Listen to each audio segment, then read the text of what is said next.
হুজুরে অত্যন্ত ক্লান্ত, আমরা হুজুরকে কেউ মুসাফা করে ডিস্টার্ব না করি, শান্তভাবে হুজুরকে বাসায় পৌঁছার মতো সুযোগ করে দিই। আমরা সকলে আমরা বসে যাই। আলহামদুলিল্লাহ, অধীর আগ্রহে বসে থাকার পরে আমাদের অপেক্ষার শেষ হলো। আমাদের অত্যন্ত ক্লান্ত, তারপর শুধুমাত্র আপনাদের সাথে দেখা করার জন্য, আপনাদের সাথে একটু হাত তুলে দোয়া করার জন্য আমাদের মাঝে এসে উপস্থিত হয়েছেন। সকল বলে আলহামদুলিল্লাহ। আজকে আমাদের এখানে তাবারকের ব্যবস্থা আছে, সকলে ইনশাআল্লাহ খিচুড়ি খেয়ে তারপরে যাবেন। যিনি আসছেন তিনি সকলের পরিচিত, সুপরিচিত, তার পরিচয় দেওয়ার কিছু নাই। শুধু একটা কথাই বলি, তিনি যার উত্তরসূরি হাজী শরীয়তুল্লাহ রহমাতুল্লাহ আলাইহি, যিনি সুদূর আরব থেকে বাংলাদেশে এসেছিলেন, এই শিবচরের মাটিতে এসেছিলেন শিবচর থেকে অন্যায় দূর করার জন্য, শিবচর থেকে বিভিন্ন প্রকারের জুলুম অত্যাচার দূর করার জন্য, বাংলাদেশের মানুষকে ফরজ ওয়াজিব বা সুন্নাহ শিক্ষা দেওয়ার জন্য। আজকে তার উত্তরসূরি, আজকে তার সপ্তম পুরুষ, আমরা তার চেহারার মাঝে হাই ছবি তুলে খুঁজে পাই। তিনি আমাদের শিবচরকে অন্যায় মুক্ত করার জন্য, জুলুম মুক্ত করার জন্য, বিভিন্ন প্রকারের সমস্যা দূর করার জন্য, এই শিবচরকে একটা মডেল শিবচর বানানোর জন্য তিনি আমাদের মাঝে উপস্থিত হয়েছেন। তিনি আমাদের মাঝে কাজ করতেছেন। আমরা সকলেই তার কাজে সর্বত্র সহযোগিতা করব। আমরা তার পাশে থাকবো দোয়ার মাধ্যমে, বিভিন্ন প্রকার সহযোগিতার মাধ্যমে আমরা তার হাতকে শক্তিশালী করব। তিনি যেন তার স্বপ্নের শিবচর তৈরি করতে পারেন, তিনি যেন শিবচরের মানুষের মাটির জন্য কাজ করতে পারেন। আমরা সকলে তার জন্য দোয়া করব। আল্লাহ তাআলা হযরতের জবান, হযরতের হায়াতের মধ্যে বরকত দান করুন। তার শরীরকে আল্লাহ তাআলা পরিপূর্ণ সুস্থতার সাথে কাজ করার তৌফিক দান করেন। এই মুহূর্তে সংক্ষিপ্ত দোয়া মোনাজাত পেশ করবেন আপনাদের সকলের অধীর আগ্রহে বসে থাকা যার জন্য হাফেজ মাওলানা হানজালা সাহেব।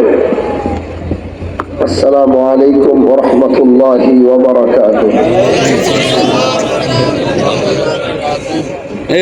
আমি আসলে আর বেশি লম্বা কথা বলতে পারবো না, শুধু এতটুকুই বলবো, এই দেশের জন্য, জাতির জন্য, ইসলামের জন্য আমার পূর্বপুরুষরা যে মেহনত, যে কষ্ট করে গেছেন, আল্লাহ রাব্বুল আলামিন যেন আমাকে তার থেকে কম না, পারলে আর একটু বেশি করার তৌফিক দান করেন। আজ সকালে বের হয়েছি, কয়টা প্রোগ্রামে যে অ্যাটেন্ড করলাম কোনো হিসাব নাই, কখন কি খাইছি মনেও নেই। এজন্য শরীর ভেঙে গেছে, গলা ভেঙে গেছে, কিন্তু মনটা 100 ঠিক আছে, আলহামদুলিল্লাহ। এই জন্য একটু দোয়া করেন, আগামী 2-3 দিন বাকি, আল্লাহ যেন একটু সুস্থ রাখে, আল্লাহ যেন একটু সুস্থতার সাথে দেশ ও জাতির কল্যাণে ইনসাফ প্রতিষ্ঠিত করার সেই সংগ্রামে আল্লাহ যেন আমাদেরকে কবুল করে। আমিন। আর দীর্ঘ কথা বললাম না, মাহফিলে যা আলোচনা হয়েছে আল্লাহ যেন সেই সবগুলো কথার উপরে আমাদেরকে আমল করার তৌফিক দান করে। আমিন। সবাই সূরা ফাতিহা একবার, ইখলাস 3বার, দুরূদ 3বার পড়ি।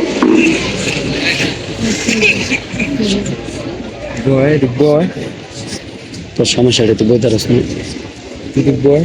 না, বলে ভিডিও হইতেছে না, দেখে আমি দাঁড়াইছি।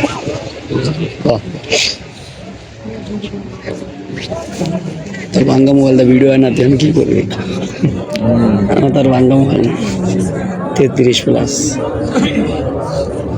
কিন্তু ক্যামেরার সামনে দেখে না, ধাক্কা দাঁড়া আমি সবার বুঝিতে শুরু করে দিয়ে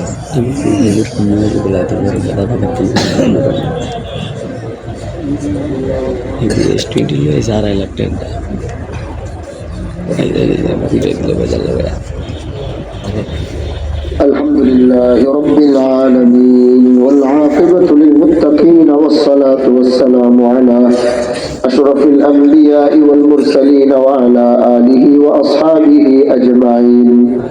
ربنا ظلمنا أنفسنا وإن لم تغفر لنا وترحمنا لنكونن من الخاسرين. اللهم آمين. لا إله إلا أنت سبحانك إني كنت من الظالمين. আল্লাহ পাক তোমার শাহী দরবারে 2 হাত উঠাইলাম, জানি গুনার কোনো শেষ নাই, অপরাধের কোনো শেষ নাই। আল্লাহ তুমি আমাদের জিন্দেগির জানা অজানা সমস্ত গুনাহগুলোকে তুমি মাফ করে দাও। আল্লাহ, আমার সাথে যারা হাত উঠিয়েছে তাদের নেক দোয়া গুলাকে তুমি কবুল করে নাও। আল্লাহ, যে যেখান থেকে আমাদের সাথে সংযোগ হয়েছে, হাত উঠিয়েছে, পর্দার আড়ালের মা বোনদের মনের নেক দোয়া গুলাকে তুমি কবুল করে নাও। আমার সাথে এই মুহূর্তে যারা হাত উঠিয়েছে এর মধ্যে অনেকের বাবা নাই, মা নাই। আল্লাহ, দুনিয়াতে যার বাবা নাই, মা নাই, সে বুঝে বাবা মা হারানোর কষ্ট। আজ আমি হাজী শরীয়তুল্লাহ বংশের এই খাদেমের সাথে যারা বাবা মা হারায় হাত উঠেছে, আল্লাহ তুমি প্রত্যেকটা বাবা মার কবরের আযাব গুলোকে তুমি মাফ করে দাও। রমজানের আর বেশি দিন বাকি নাই, রমজানের পর্যন্ত হায়াতের মধ্যে বরকত দিয়া জীবনে রমজানটা আরেকবার পাওয়ার সুযোগ করে দাও। রমজান পায়া জীবনের সব গুনাহগুলোকে মাফ করানোর তৌফিক দাও। আজ যারা বাইতুল্লাহ দেখে নাই, সোনার মদিনা দেখে নাই, আল্লাহ তুমি সবাই জীবনে একবার হলো বাইতুল্লাহ সোনার মদিনার মুসাফির হওয়ার তৌফিক দাও। সুবহান রাব্বিকা রাব্বিল ইজ্জাতি আম্মা ইয়াসিফুন ওয়া সালামুন আলাল মুরসালিন ওয়াল হামদুলিল্লাহি রাব্বিল আলামিন।